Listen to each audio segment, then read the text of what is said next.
dia akan takoyakinya akan berbeda dengan di daerah yang lain, dengan di Tokyo, dengan di Kyoto, atau daerah penghasil lainnya ya.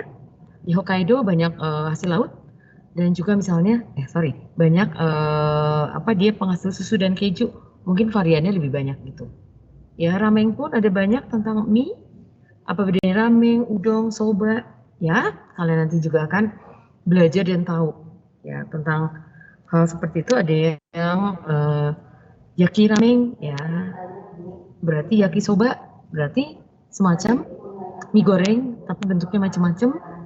Rasanya asin atau manis nanti akan berbeda-beda ya. Bukan kita mencicipi secara langsung, tetapi kalau memang waktunya memungkinkan ya, pandemi berlalu, kalau kita masuk ya kita bisa tetap muka ya kita akan buat sama-sama. Mengapa tidak? Seperti yang sudah pernah kita lakukan bersama-sama ya. Takoyaki no aji wa do desu ka? Rasanya takoyaki bagaimana teman-teman? Ada masukan? Rasanya takoyaki bagaimana? Guys, takoyaki rasanya apa? Belum pernah langsung cobain tapi kayaknya enak.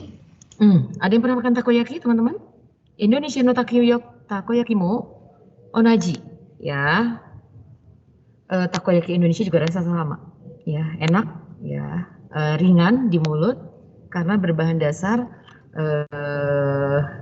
terigu ya, tepung ya. Hanya isiannya berbeda sesuai kearifan lokal kita ya.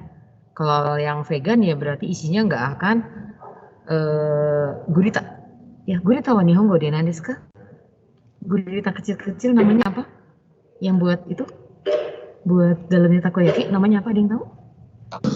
Mungkin taco. Taco, makanya takoyaki kenapa? Ya, karena dia di dalamnya sebenarnya taco. Ya, gurita yang dipotong-potong dan sebenarnya bentuk bulat itu dari perwakilan kepalanya si gurita bulat, takoyaki. Ya, karena nggak mungkin kita memakan kepala gurita kecil banyak, jadi akhirnya dulu dibuatlah semacam kepala gurita bundar-bundar, di dalamnya ada daging guritanya. Oke, kita akan lihat di sini tadi ada satu kata yang terselip ya, kita lihat sebentar. Nah ini yang biru ini, tolong dibaca apa ini bacaannya? Yang barusan?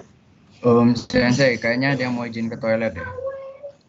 Coba di chat itu ada dari Richie Trainer Sensei atau Itemo IDSA. Oke, hai dozo. Yang mau ke belakang silahkan. Ya, dozo. Ya. Oke.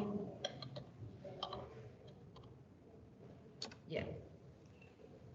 Baik, Ibu akan kembali ke bentuk semula. Tadi yang tertulis di sini apa teman-teman? Ya.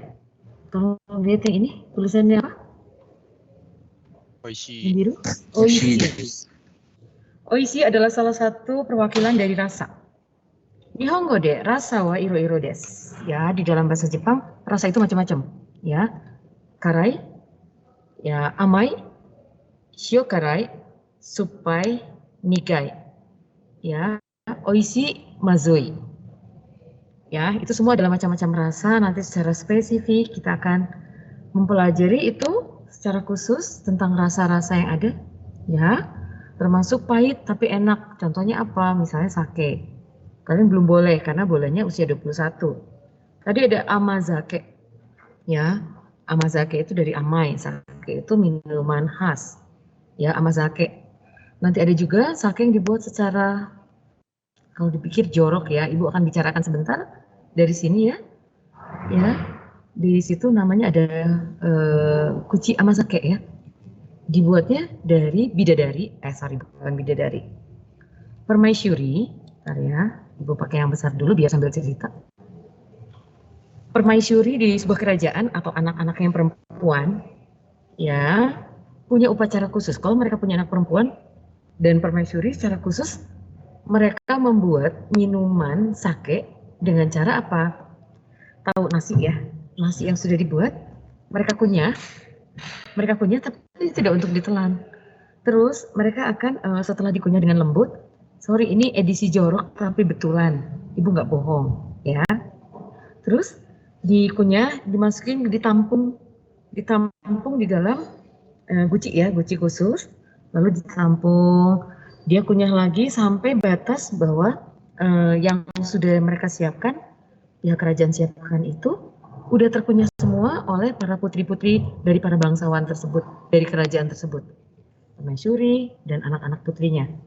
Ya, setelah dikunyah dengan lembut sampai hancur, sampai lembut banget, terus dimasukkan di guci itu ya, dikumpulin, langsung jadi satu, disimpanlah dengan upacara khusus. Itu akan dibuka beberapa bulan atau beberapa tahun kemudian, ya, dan jadilah itu sake yang sangat bagi mereka sangat tinggi karena tidak mungkin dibeli. Itu hanya buat upacara khusus kerajaan, ya, kekaisaran di sana pokoknya punya dinastinya gitu ya. Jadi yang bisa minum itu adalah orang-orang tertentu. Dan yang jelas untuk saat COVID gini ibu juga nggak tahu dia kerajaannya masih apa enggak ya, bekas gitu ya. Tapi nggak tahu, itu tradisi ya, kita nggak bisa bilang ih jorok gitu, enggak. Pas pertama kali ibu lihat, ibu orangnya nggak tegaan sama yang jorok-jorok gitu. Begitu ngeliat ibu nonton gitu sampai gitu ya, sampai benar-benar ih jijik banget gitu ya. Tapi ya sudah, yang namanya tradisi kita harus tahu itu leluhur, nggak bisa nggak bisa kita ih gila ya kayak gitu aja dilakukan, enggak. Tapi ternyata mereka punya kekhasan dan itulah yang menjadi sebuah kerajaan atau kekhasan di kekaisaran atau dinasti mereka itu. Ya, sampai sekarang dia atau tidak nanti ibu cari tahu ya. Nanti ibu bawakan, kalian minum sedikit-sedikit mau? Mahal banget Cin ya. Oke, itu salah satu bentuk dari macam-macam rasa, di antara nigai dan amai yang terkenal sama karai. Ya, baik. Kita lihat berikutnya, ini sushi dan lain-lain, nanti kita akan bisa lihat sama-sama. Hai, berikutnya. Di sini ada Iren Sensei nggak? Bentar, Iren Sensei nggak ada di edisi yang sebelumnya. Ya. Pada saat kita di Angela waktu itu, pembelajar ekskul dan pembelajar bahasa Jepang, ya, bertemu dengan beliau-beliau ini orang Jepang asli, ini orang Jepang asli, ini orang Jepang asli. Ini usianya 27 tahun, yang ini 57 tahun, dan yang ini usianya 21 tahun. Semuanya energik, terutama yang ini. Ya, bisa namanya Akari. Akari-san bisa berbahasa Jepang, bahasa Indonesia, bahasa Inggris, dan Korea. Ya, dan terutama bahasa Jepang memang dia bisa ya, kalau enggak bukan orang Jepang. Dia dengan anak-anak di Angela berkolaborasi. In English okay, bagi anak-anak, ada anak yang bukan pembelajar bahasa Jepang, bukan juga anak-anak ekskul Jepang, ketemu terus ngobrol. Mereka ngobrol dengannya memakai bahasa Inggris. Ketika ada yang iseng, Sensei suka nonton apa? Suka nonton drakor, katanya gitu ya. Sensei udah punya pacar, dia bilang, enggak, saya jomblo gitu kan. Itu diucapkan dengan sepenuh hati menggunakan bahasa Indonesia yang gaulnya anak-anak. Ibu ajarinya pakai bahasa yang betul, ya, bahasa yang benar gitu ya. Saya tidak punya pacar gitu ya. Saya belum punya pacar. Ibu ajarin dengan resmi. Tiba-tiba bergaul sama anak-anak ini, bergaul ya. Ketika suatu saat ditanya sama orang tua murid, ketemu sama orang tua murid. Buyo ini siapa? Sensei ini siapa? Oh, teman saya. Dia bilang, saya temannya Buyo gitu ya. Terus, aduh, bisa bahasa Indonesia. Bisa, saya belajar dengan Ibu Yohanita dan anak-anak. Terus ditanya iseng sama orang tua murid. Wah, cantik sekali, sudah punya pacar gitu. Terus dia dengan cueknya ngomong, enggak, saya jomblo. Terus orang tua muridnya bengong. Sensei ngajarin. Terus dia bilang gini, ibu, saya tidak belajar bahasa jomblo dari Ibu Yohanita. Saya belajar dari anak-anak Santa Angela.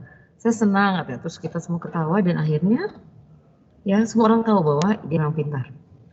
Yang ini ibu 57 tahun, namanya Setsuko Sensei. Dia jagoan segala macam bisa, yang ngegambar oke. Dan ketika kita juga di sini memasak bareng dengan Setsuko Sensei dan Akari Sensei.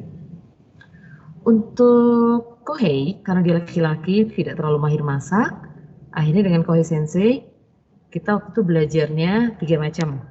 Ya, yang pertama main kecapi, alat petik, ya, alat musik petik kita dari Jepang, ya. Lalu pakai gaki ya. Lalu yang kedua, Chanoyu, pesta upacara minum teh beneran. bahwa